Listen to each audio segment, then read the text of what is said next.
abduction story. Well, did any of these people talk about their abduction, like when they were taken aboard a spacecraft?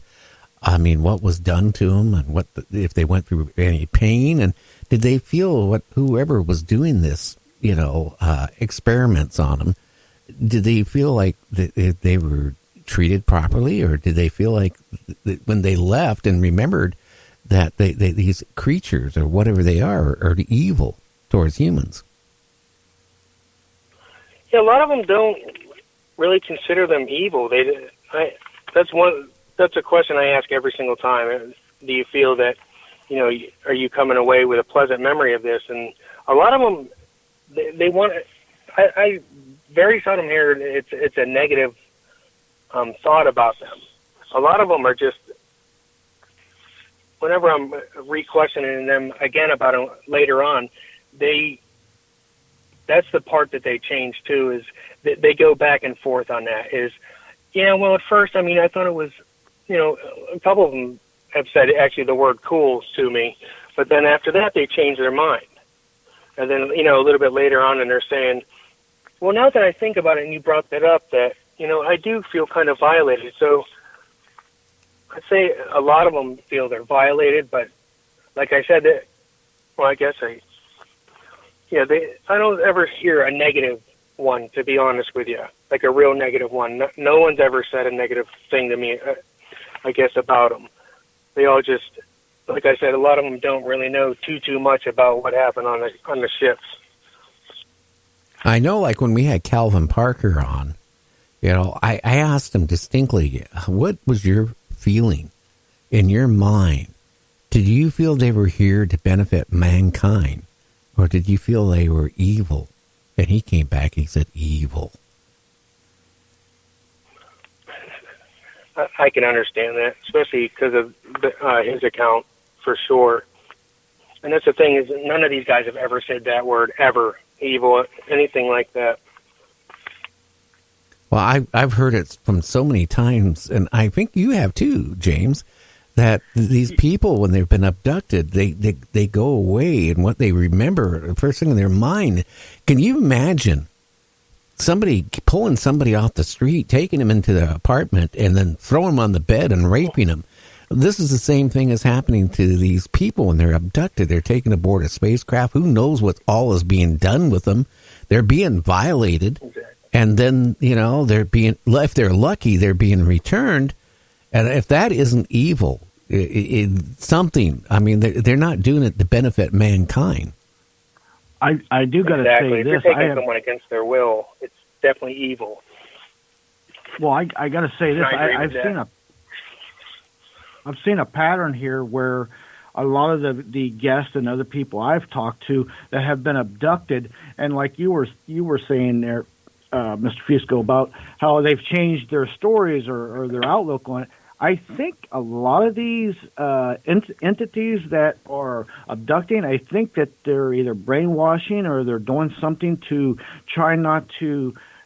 So you tell everybody they're evil. I don't think they want that out there, because let's face it, like Gary just touched on, if they're taking you against your will, transporting you through your wall and doing all kind of jiggy stuff on you, then trying to erase your memory and putting you back, just that whole act is not kosher. It's against your will, and if you're and people's got post-traumatic stress from this. Me and Gary has heard it through a lot. I guess you can hear it in their voices. That some of them are scared to even go to bed at night.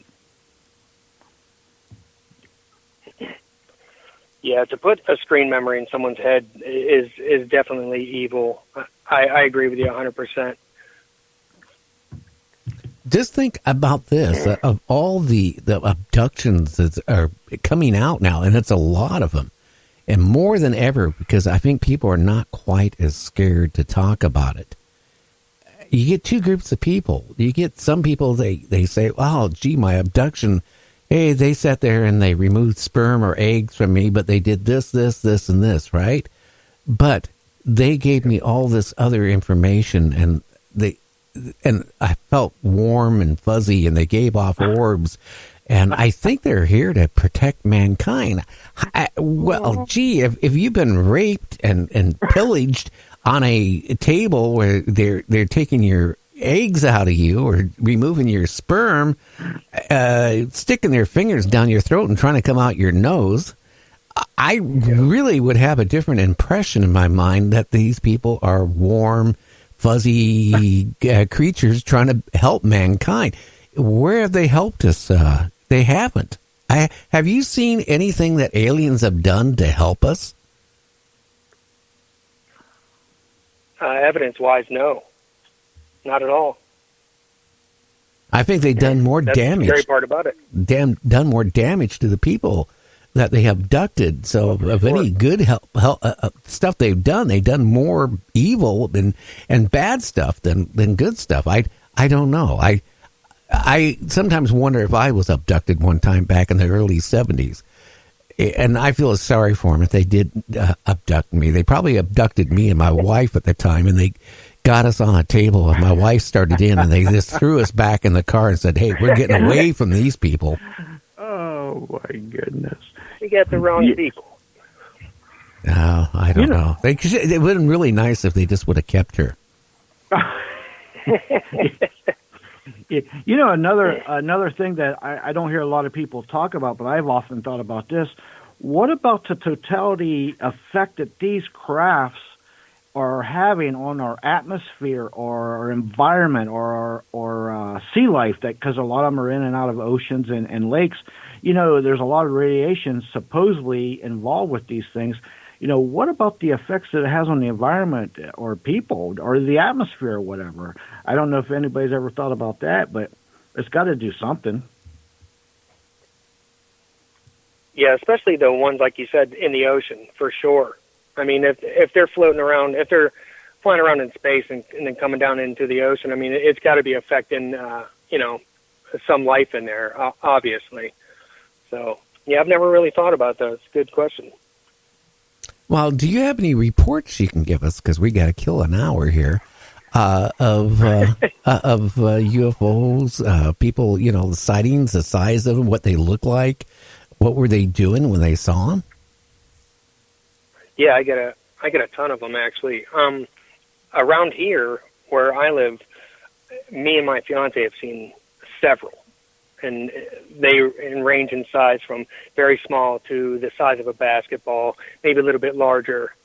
And I'd say about 3 weeks ago, we just walked right outside. That's what we do pretty much every night. We come outside and look at the stars. So we looked up. All of a sudden, this orange streak goes across the sky, and it's the size of a regular street light. And it just disappears. It looked like it was swallowed up by something. And that's just from around here. We've seen stuff like that a couple times. But the other reports that we have, it's either orbs or it's triangles. But most of the time, I guess for the most part, it's always orange orbs or red, white, and green orbs. Interesting. And that's up and down. And that's just for Western Pennsylvania that I've been logging. Well, how about actual crafts? I mean, are they cigar shape? Have people been reporting that, or are they round like a disc, or are they a triangle? Like the size of Walmart floating around. Are you getting what type of reports on that type of stuff? Are you getting? That's the thing is around here, it's usually cigar shaped crafts or it's triangle ones. Me and my fiance, we saw a triangle one on New Year's Eve, plain as day. It was huge, and it flew over it. I remember she keeps making fun of me because she saw my look in the headlights of her car because I was in front of her. But I couldn't believe what I was seeing at the time. But a lot of reports I'm getting now are either cigars or triangles, and that's around this side. But like I said, recently they're mostly orange orbs that they're seeing. But we saw these two orange orbs falling from the sky the one night, and this was right after it got done raining. And all of a sudden, at the snap of a finger, it looked like a submarine, exactly like a submarine. And then at the snap of a finger again, it was back to an orb. And by that time, it had fell beyond the trees. But my fiance yelled so loud in my ear, I turned around. Interesting. But yeah, yeah.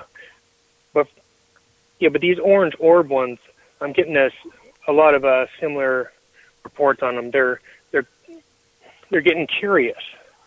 They're coming up to the person real slow, and then all of a sudden they're zipping away.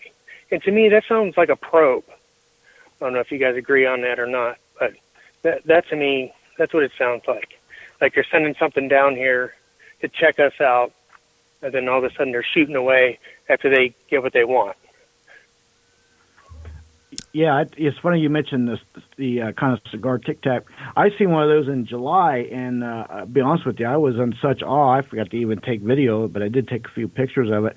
So, in your researching, is most of the sightings, are they pretty much equal different shapes? Are they more like Tic Tac, or are they more like the regular UFO, saucer type, or what are you getting? That's it. I mean, a lot of them, like I said, around here, I usually get the same thing. They see cigar shapes or triangle ones. But a couple of times, though, I have written down, I think there's about 5 of them that are saucer shaped. And that's between June and October. And there's only 5 of those. All the rest of them are orbs, or they're triangles, or cigar shapes. And that's about it. But the cigar shaped ones, all of those sightings, they're pretty big. The actual crafts are big. I've only gotten a couple at nighttime where they said they actually, because a lot of them are in the day. I have about 7 of them that are in the daytime. And then at nighttime, I mean, you can't really judge how big a craft is, especially when it has lights on it. I mean, unless they're spread out to the ends of the craft. And you don't know that because of how far up you're looking, So that's the only thing that I can't really, I guess, give total credit to, is they're telling me how big these are. They're seeing them in pitch black. So, right. And now is that near the Pittsburgh area that most of these sightings and research is coming from? Yeah, right outside Pittsburgh. I'm about 20 miles outside of Pittsburgh, the actual city. So. Yeah, the reason I ask, I'm about 80 miles from Pittsburgh myself, and that's why I was asking. But now, you're not too far from Kegsburg. Have you ever went down there and investigated or interviewed any of those people about some of the, that event that happened down there? I did, actually, and nobody wanted to talk about it. They're all talked out. I mean, they get questions constantly. Especially people like me going over there. I went down there, I think it was about 1.5 years ago, or actually, 2 years ago. Me and my daughter went, and the lady was nice enough that owned the fire hall right there by the recreation of the craft. She was nice enough to open it up early so I could buy a T-shirt from her. But other than that, she really didn't want to answer too many questions about it, and neither did her any family members. And also, too, the property is private property, so you can't just walk over there and check out the landing site. So it's a real small place, and there's really a lot of people that don't stick around, I guess, to answer questions about it. At least that's what I found out. Mm-hmm. Now, was there any other reports that you went to and actually boots on the ground and researched them so you could, get some good intel from, firsthand witnesses or whatnot? Any of those stories you could share? Whatnot. We need to go on break, and you used the word what? Yes, you did. We'll be back in about 3 minutes. You're listening to Night Dreams Talk Radio. So, Ryan, don't hang up. I'm going to put you on mute. We'll be back. All right.